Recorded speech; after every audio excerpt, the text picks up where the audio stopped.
अस्सलाम वालेकुम फ्रेंड्स, आज की वीडियो में हम बात करेंगे मल्टी ऑथ के बारे में, जो हम लारावेल में मिडलवेयर का यूज़ करते हुए सेटअप करेंगे। चाहे आप एडमिन पैनल, स्टाफ डैशबोर्ड या कस्टमर पोर्टल बना रहे हो, मल्टी ऑथ एक परफेक्ट सॉल्यूशन है, जो आपको different user roles efficiently manage करने में मदद देता है। तो चलिए शुरू करते हैं। मल्टी ऑथ पर जाने से पहले पहले हमें समझना होगा कि ऑथेंटिकेशन क्या होता है। What is authentication? सिंपल लफ्ज़ों में ऑथेंटिकेशन का मतलब है किसी यूज़र की आइडेंटिटी की वेरिफिकेशन करना। जस्ट ये कोई लंबी चौड़े चक्करों में हमने नहीं जाना। जस्ट कोई भी सिंपल इसको इस तरह समझिए कि जब भी कोई एक यूज़र लॉगिन करने की ट्राई कर रहा होता है, तो उसकी जो हम आइडेंटिटी की वेरिफिकेशन करते हैं कि ये वैलिड यूज़र जो है वो लॉगिन करने की ट्राई कर रहा है, उसको ऑथेंटिकेशन कहते हैं। जस्ट ठीक है? तो मल्टी ऑथ पे जाने से पहले हमें ये भी समझना होगा कि सिंगल ऑथ क्या होता है। हम पहले सिंगल ऑथ समझेंगे, फिर हमें मल्टी ऑथ की समझ आएगी। सिंगल ऑथ सिंपल ये होता है कि जब किसी वेबसाइट में जस्ट एक ही टाइप के यूज़र्स होते हैं। जैसे अगर एक ब्लॉग वेबसाइट है जहाँ यूज़र सिर्फ़ अपने पोस्ट मैनेज कर रहे हैं, सिंगल ऑथ काफ़ी है, ठीक है? लेट्स से उस वेबसाइट में कोई एडमिन नहीं है, कोई एडिटर नहीं है, कोई और डिफरेंट रोल नहीं है। उसमें जैसे भी को जब भी कोई यूज़र आएगा, वो रजिस्टर करेगा, साइन इन करेगा, तो वो जस्ट अपने डैशबोर्ड पे जाएगा, ठीक है? कोई भी यूज़र आएगा, स यही प्रोसेस है, साइन अप करके, साइन इन करके वो उसी डैशबोर्ड पे जाएगा। इसमें ऐसा नहीं होगा कि एडमिन आ रहा है, तो वो किसी और डैशबोर्ड पे जा रहा है, यूज़र आ रहा है, तो किसी और डैशबोर्ड पे जा रहा है, ऐसा बिल्कुल नहीं होगा। तो सिंगल ऑथ की अगर आप मेरी वीडियो देखना चाहते हैं, तो मैं वीडियो पहले बना चुका हूँ, उसका लिंक आपको डिस्क्रिप्शन में मिल रहा होगा, ये ऊपर भी आपको शो हो रहा होगा। तो यहाँ पे क्लिक करके आप वो वीडियो देख सकते हैं मेरी कस्टम ऑथेंटिकेशन वाली, वो सिंगल ऑथ है, ठीक है? तो इसके बाद हम नेक्स्ट चलते हैं कि why use multi auth? Multi auth हमें क्यों यूज़ करना चाहिए, ठीक है? सोचिए अगर आपकी वेबसाइट पे डिफरेंट रोल्स हैं, जैसे एडमिन है, स्टाफ है, कस्टमर है, तो हर रोल को अलग से ऑथेंटिकेशन सिस्टम चाहिए होता है, ताकि उनकी एक्सेस और परमिशन को अच्छे से मैनेज किया जा सके और ये ज़रूरत मल्टी ऑथ पूरी करता है, ठीक है? जैसे अभी हमारे पास एक एडमिन होगा जिसके पास फुल कंट्रोल होगा। सेकंड हमारे पास स्टाफ होगा, स्टाफ में हमारे पास डिफरेंट एम्प्लॉइज़ वगैरह आएँगे जिनके पास लिमिटेड कंट्रोल होगा। लेट्स से एक स्टाफ है जिसको हमने उसका रोल दिया हुआ है कि आपने जस्ट ऑर्डर्स को मैनेज करना है, ठीक है?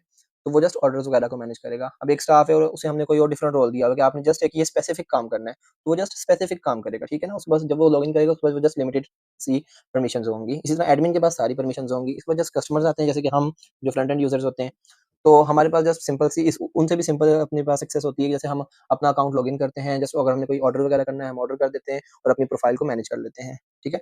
ये है हमारे पास मल्टी ऑथ। यानी सिंगल और मल्टी ऑथ में आपको एक कंक्लूजन इसकी बता दूँ कि जब वेबसाइट में एक ही टाइप के यूज़र होते हैं, जो साइन अप करके साइन इन करने के बाद एक ही डैशबोर्ड पे जाते हैं, कोई एडमिन नहीं, कोई डिफरेंट यूज़र नहीं, तो वो होता है सिंगल ऑथ। जब हमारे पास वेबसाइट में हमारे यहाँ डिफरेंट रोल्स चाहिए होते हैं, डिफरेंट परमिशंस हमें चाहिए होती हैं, तो तब हम यूज़ करते हैं मल्टी ऑथ। इसको हम कहते हैं मल्टी ऑथ। अब एडमिन आएगा, वो अपने डैशबोर्ड पे जाएगा, एम्प्लॉयी आएगा, वो अपने डैशबोर्ड पे जाएगा, कस्टमर्स होंगे, वो अपने डैशबोर्ड पे जाएँगे। हमने डिफरेंट लोगों के डिफरेंट रोल्स सेट किए होते हैं, ठीक है? तो ये होता है सिंगल ऑथ और मल्टी ऑथ में डिफरेंस। तो चलिए हम स्टार्ट करते हैं अपना मल्टी ऑथ का कोड। सिंगल ऑथ तो हम पहले भी कर चुके हैं, जिसका मैं आपको वीडियो का बता चुका हूँ कि मेरी फर्स्ट वीडियो आप जाके देख सकते हैं कस्टम लॉगिन वाली, लिंक में इसका लिंक मैं डिस्क्रिप्शन में भी दे दूँगा और ये आपको ऊपर भी नज़र आ रही होगी। सिंगल ऑथ आप वहाँ से कर सकते हैं। चलिए हम स्टार्ट करते हैं अपनी मल्टी ऑथ की वीडियो। मल्टी ऑथ के लिए हमें क्या करना होगा, सबसे पहले हम जाएँगे अपने टेबल्स में, डेटाबेस, माइग्रेशंस और अपने यूज़र के टेबल में जाएँगे। यहाँ पे हम जैसे अभी नेम और ईमेल वगैरह ले रहे हैं, तो हम यहाँ पे नेक्स्ट एक एंट्री ऐड कर देंगे रोल के नाम से, ठीक है? और इसका डिफ़ॉल्ट रोल जो है, वो हम दे देंगे यूज़र का, ठीक है? और इसको हम कर देते हैं माइग्रेट। माइग्रेट फ्रेश से वैसे सारा डेटाबेस जो है वो रीसेट हो जाता है, लेकिन मेरा कोई डाटा पड़ा ही नहीं था। वो ख़ैर आप ये माइग्रेट फ्रेश ना करिएगा, आप जस्ट माइग्रेट कर दीजिएगा। अच्छा, सबसे पहले हमने एक रोल की एंट्री ऐड करवा दी है अपनी डेटाबेस में। उसके बाद सेकंड स्टेप क्या है, आपने करना है एक मिडलवेयर बनाना है। PHP artisan make colon middleware admin middleware, ठीक है? ये आपने एक वो कह रहा है ऑलरेडी एक्सिस्ट, शायद मैंने पहले ही बना लिया था यहाँ पे। बहरहाल इस ये देखें मिडलवेयर, एडमिन मिडलवेयर। मिडलवेयर मैंने पहले ही बना लिया था, बाकी आप भी उस कमांड के साथ बना सकते हैं, PHP artisan make colon middleware admin middleware, ठीक है? यहाँ पे आके अब हम नेक्स्ट हमने क्या करना है, नेक्स्ट जस्ट एक सिंपल सी कंडीशन यहाँ पे लगानी है, जो कि है इफ, ठीक है? हमने लगाना है ऑथ, ठीक है? ऑथ को हमने कर लगा देना है चेक एंड यहाँ पे हम दोबारा लगाएँगे ऑथ और यहाँ पे हम लगाएँगे यूज़र। मैं आपको बताता हूँ कि ये वर्किंग कैसे कर रहा है, यहाँ पे हो क्या रहा है बेसिकली। और यहाँ पे रोल, ठीक है? और रोल को हम देखेंगे अगर वो एग्ज़ैक्टली इक्वल है एडमिन के, ठीक है? तो उसको हम करवा देंगे रिटर्न नेक्स्ट, ठीक है? अदरवाइज़ हम अपना करवा देंगे बोर्ड, यानी कि इफ कंडीशन होगी तो ये वर्किंग में आ जाएगी। अगर ये इफ कंडीशन हमारी सैटिस्फाई नहीं होती तो वो एल्स में जाएगा और हमें एरर देगा 403 और मैसेज उसमें हम देते हैं अनऑथराइज्ड एक्सेस, ठीक है? अब मैं आपको बताता हूँ कि यहाँ पे बेसिकली ये वर्किंग कैसे हो रही है। यहाँ पे चेक पे भी ब्रैकेट्स लगाना मैं भूल गया हूँ, ठीक है। यहाँ मैं आपको बताता हूँ बेसिकली ये वर्किंग कैसे हो रही है। सबसे पहले वो चेक करेगा कि इफ हमारा जो ऑथेंटिकेटेड यूज़र है वो लॉगिन हुआ है।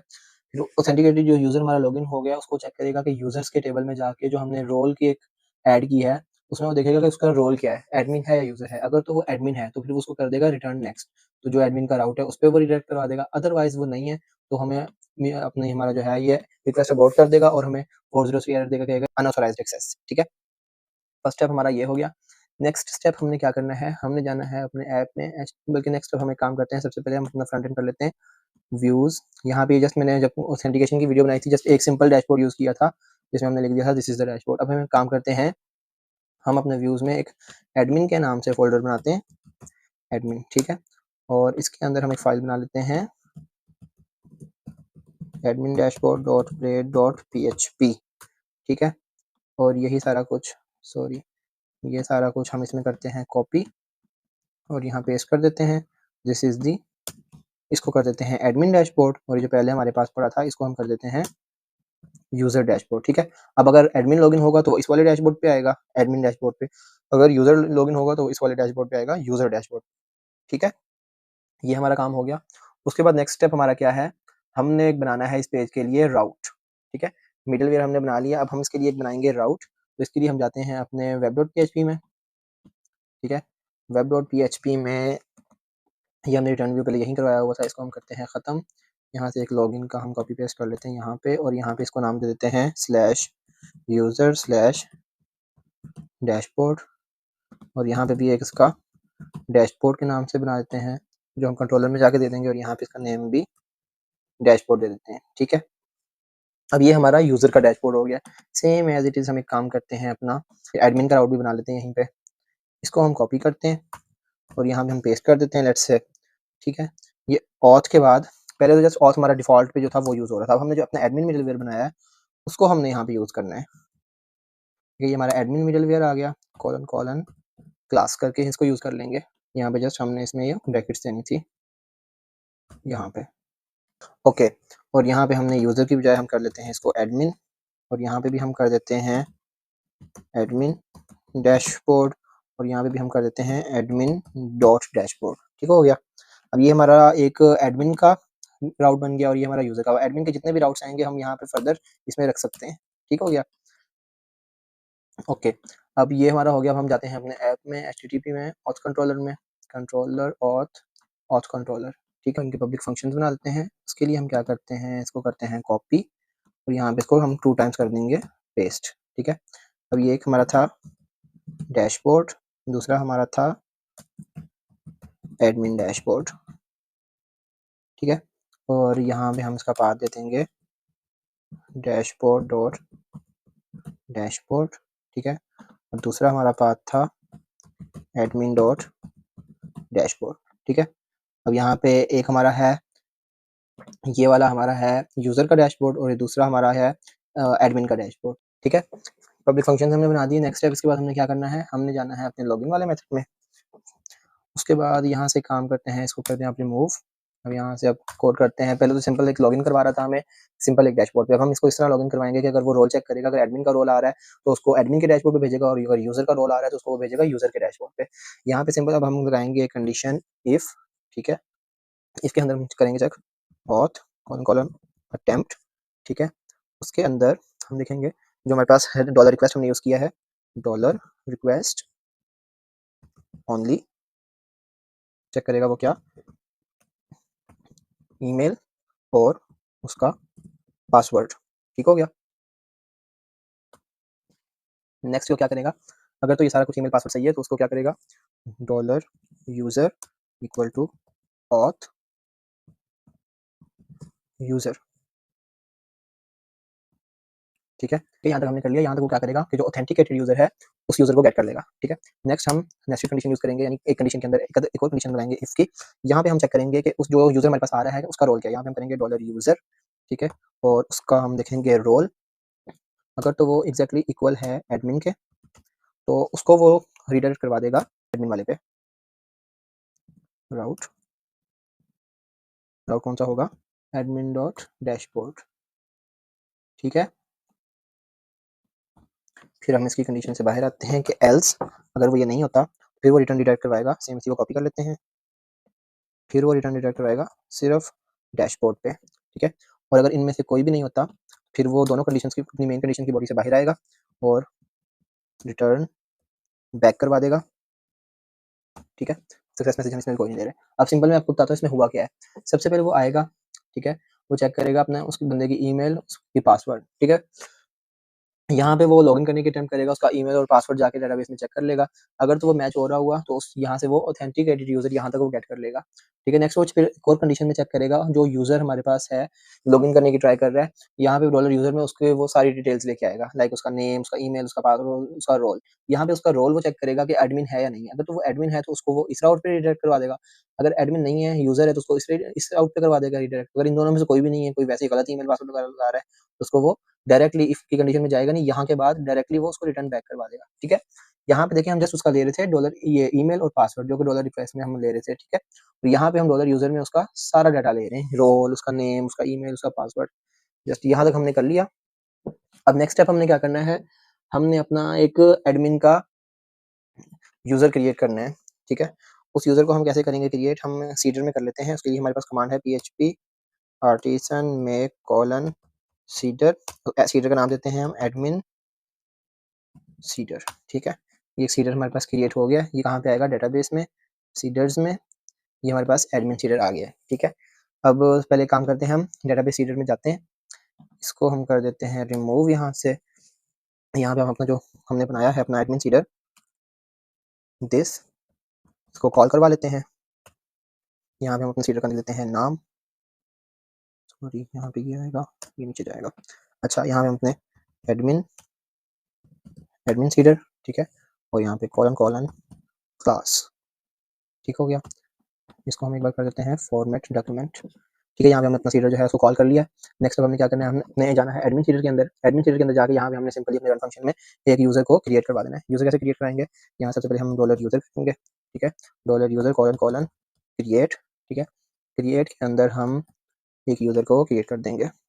लेट्स से अब यहाँ पे यूज़र का हमने मॉडल जो है उसको इम्पोर्ट करवा देते हैं। तो यहाँ से सबसे पहले हम उसको लेते हैं नेम, उसका नेम क्या होगा, उसका नेम लेट्स से हम लिख देते हैं एडमिन, कॉपी पेस्ट कर लेते हैं, कंट्रोल सी, ठीक है। नेम, उसका ईमेल, ईमेल हम लिख देते हैं admin@gmail.com, ठीक है। नेक्स्ट यहाँ पे हम उसका कर देते हैं रोल, ठीक हो गया। नेक्स्ट हमने क्या करना है, उसका यहाँ पे पासवर्ड भी देना है। यहाँ पे हम उसका देंगे पासवर्ड, और पासवर्ड आपको पता है हम कभी भी ऐसे नहीं देते होते। पासवर्ड को हमेशा हम करते हैं हैश, ठीक है, कॉलन कॉलन मेक, और उसके अंदर हैश करने के बाद हम पासवर्ड देंगे। लाइक से हम सिंपली 1 2 3 4 5 6 7 8 हम सिंपली यही दे देते हैं, ठीक है। और यहाँ पे हैश की जो क्लास है वो भी हमने इंपोर्ट करवानी है, ठीक है। हैश की क्लास इंपोर्ट होगी। हैश बेसिकली क्या करता है कि अनरीडेबल फॉर्म में हमारे पासवर्ड को जैसे 1 1 है ना, इसको किसी डिफरेंट ही एबीसी 1 2 3 मतलब व्हाटएवर मिक्स करके ना उसको एक सेव करवा देगा डेटाबेस में। आपको दिखाऊंगा कि हैश कैसे वर्क करता है। यहाँ पे इसको हम कर लेते हैं एक बार फॉर्मेट डॉक्यूमेंट। अच्छा, ये यूज़र हमारे कोड हो गया। इसके बाद हम जाते हैं डेटाबेस में, ठीक है। डेटाबेस में हम यूज़र्स में जाकर देखते हैं कि अभी हमारे पास यहाँ पे डिफ़ॉल्ट पे कोई भी यूज़र नहीं वो शो करवा रहा है। ये कैसे शो करवाएगा, इसके लिए हमें चलानी पड़ेगी कमांड जो कि है php artisan database colon seed, यानी डीबी कोलन सीड, ठीक है। हमारे जो थे सीडर ये सीड हो चुके हैं। अब हम जाते हैं अपने दोबारा से डेटाबेस में और रिफ्रेश करते हैं। ये देखें, ठीक है, admin@gmail.com, और ये देखें पासवर्ड उसको मैं जो कह रहा था ना हैश करवाता है, वो इस तरह अनरीडेबल फॉर्म में हैश कराता है। यहाँ पे सिंपल वो 1 1 लिख देता तो कोई भी उसको देख सकता था, ठीक है। उसका रोल भी एडमिन कर दिया, उसका नेम भी हमने एडमिन किया था। अब हम जाते हैं इस प्रोजेक्ट को लाइव करके admin@gmail.com 1 2 3 4 5 6 7 8, ठीक है। इसको हम लॉगिन करने की ट्राई करते हैं। अच्छा, हम अपने कोड में जाकर देखते हैं कि इसने हमें ऐसे क्यों कह दिया है। हमने यकीनन रोल में यहाँ पे रोल हमने एडमिन दिया है, और हमने मिडलवेयर में क्या दिया था, ये देखें यहाँ पे इसका ए बड़ा आएगा, ठीक है, एडमिन। तो हम यहाँ से अगेन जाते हैं, बैक आके इसको अगेन साइन अप लॉगिन करने की ट्राई करते हैं, ठीक है। This is the admin dashboard, हमें एडमिन डैशबोर्ड पे लिया है। अब हम रजिस्टर करते हैं एक सिंपल मेल से। लेट्स से मैं अपना नाम लिखता हूँ, मोहसिन अली अपनी मेल देता हूँ, पासवर्ड 1 2 3 4 5 6 7 8, हम कर लेते हैं रजिस्टर। अब मैं इस मेल से लॉगिन करता हूँ 1 2 3 4 5 6 7 8 लॉगिन, ठीक है। This is the user dashboard. अब ये हमारे पास मल्टी ऑथ हो गया है। अब हम जो एडमिन की मेल है उससे लॉगिन करते हैं तो हमें यहाँ पे एडमिन डैशबोर्ड दिखाता है। जब हम यूज़र की मेल से लॉगिन करते हैं तो हमें यहाँ पे यूज़र डैशबोर्ड दिखाता है, ठीक है। तो ये था हमारा आज का लेक्चर मल्टी ऑथ के बारे में, मल्टी ऑथ यूजिंग मिडलवेयर। अब नेक्स्ट वीडियो में हम किसी और तरीके से हम मल्टी ऑथ बनाना सीखेंगे, जैसे कि हम स्पैटी वगैरह यूज़ कर सकते हैं, या फिर हम गार्ड्स वगैरह की मदद ले सकते हैं। तो इंशाल्लाह वो सब कुछ मैं आपको नेक्स्ट वीडियो में सिखाऊँगा। तो आज के लिए इतना ही। मुझे अपनी दुआओं में याद रखिएगा और मेरे चैनल को सब्सक्राइब करना ना भूलें। वीडियो को अगर पसंद आई है तो लाइक करें, शेयर करें और बेल आइकन को दबाना मत भूलिएगा। अल्लाह हाफ़िज़।